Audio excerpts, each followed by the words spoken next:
India G8 में जाता है, हम D8 में जाते हैं, तो पहले तो ये एक डिमोशन है। बेकारी को कौन पूछता है। वहां पर शहबाज शरीफ साहब ने जो तकरीर की, उस तकरीर में वो कहते हैं कि पाकिस्तान दुनिया की सबसे बड़ी फ्रीलांसर कम्युनिटी में से एक है। आजकल की दुनिया में किसको नहीं पता हमारे हालात का। दुनिया भर में जब हम भीख मांगने जाते हैं कि जी ये रोल ओवर्स कर दें, ये कर्जे दे दें, ये फलाना कर दें, तो उसके बाद ये समझते हैं कि D8 पे जाके मिस्र में ये जो तकरीर करेंगे तो लोग मान लेंगे। इसीलिए कहते हैं कि पहले तोलो फिर बोलो, क्योंकि कम बोलना और समझदारी की बात करना अक्लमंदों की निशानी।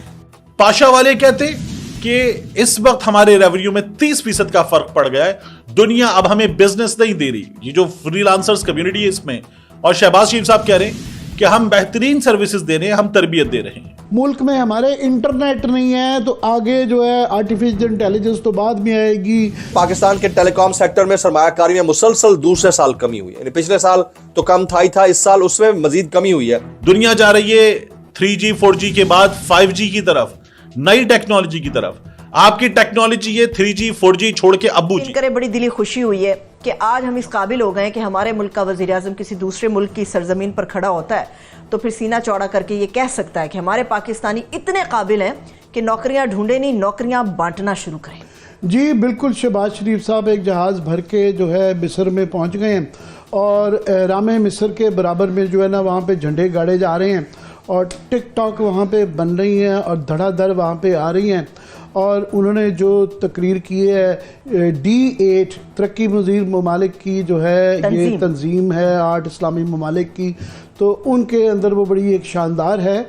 याद रहे कि मैं कल भी जिक्र कर रहे थे हम कि G8 से D8 को मिक्स ना किया जाए। G8 जो है वो 8 जो मुल्क हैं, जो ग्रुप ऑफ कंट्रीज़ जो हैं वो सुपर पावर्स हैं। उसके अंदर अमेरिका, बरतानिया, यूरोपियन यूनियन, जर्मनी, जापान, ये मुल्क हैं। पहले रूस भी था, यूक्रेन के बाद उसको निकाल दिया गया। वो G8+5 कहलाता है क्योंकि 5 के अंदर जो है उन्होंने ब्राज़ील और इंडिया जैसे मुल्कों को डाला है। वहां पर शहबाज शरीफ साहब ने जो तकरीर की, उस तकरीर में वो कहते हैं कि पाकिस्तान दुनिया की सबसे बड़ी फ्रीलांसर कम्युनिटी में से एक है। हम IT के शोबे में तरबियत पर तवज्जो दे रहे हैं ताकि नौजवानों को जदीद सलाहियतों से आरास्ता कर सके और डिजिटल दुनिया के साथ जुड़ सके। ये शहबाज शरीफ साहब वहां जाके जब खिताब कर रहे हैं तो एक अजीब व गरीब सी कैफियत है मेरी। यानी पाकिस्तान में आपने इंटरनेट थक्कड़ कर दिया है, फक्कड़ कर दिया है, घटिया तरीन इंटरनेट सर्विसेज है पाकिस्तान में। और उसके बाद आपने X बंद कर दिया, फिर कभी आप YouTube बंद कर देते हैं, कभी आप इंस्टा बंद कर देते हैं, फेसबुक बंद कर देते हैं, व्हाट्सएप हमारे यहां चलता नहीं है, लोगों के कारोबार रुक गए। 30% का फर्क पड़ गया। Pakistan association of software houses, Pasha वाले कहते कि इस वक्त हमारे रेवेन्यू में 30% का फर्क पड़ गया है, दुनिया अब हमें बिजनेस नहीं दे रही, ये जो फ्रीलांसर्स कम्युनिटी है इसमें। और शहबाज शरीफ साहब कह रहे हैं कि हम बेहतरीन सर्विसेज दे रहे हैं, हम तरबियत दे रहे हैं। मतलब आप लोग इस वक्त जो कर रहे हैं वो दुश्मनी है।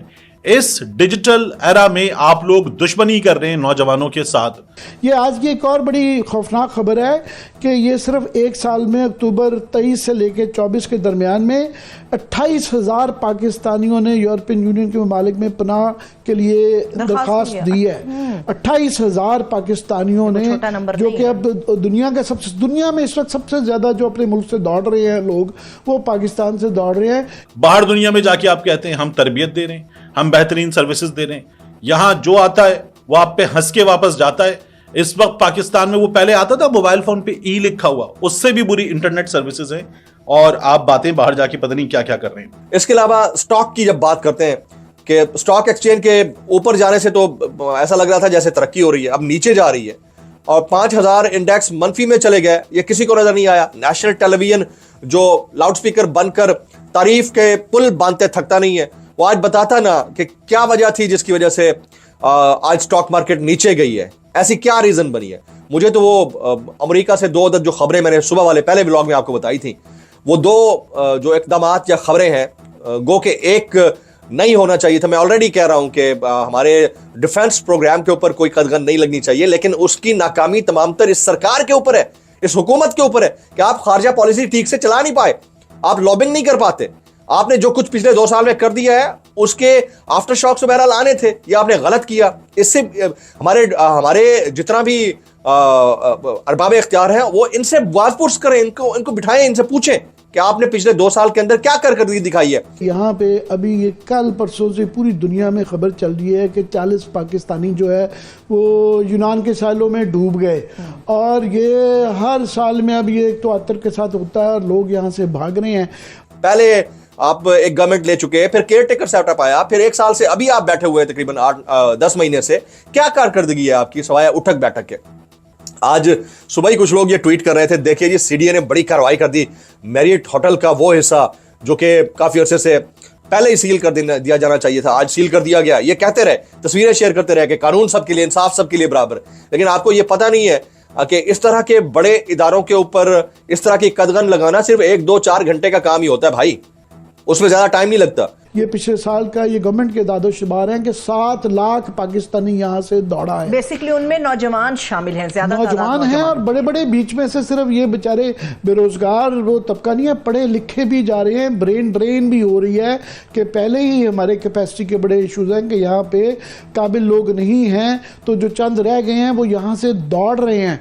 और दौड़ भी इस तरह रहे हैं कि जिसको जो रास्ता मिलता है, चाहे जान का रिस्क लेके कश्तियों में समंदर तक तैयार कर रहे हैं और वो जा रहे हैं।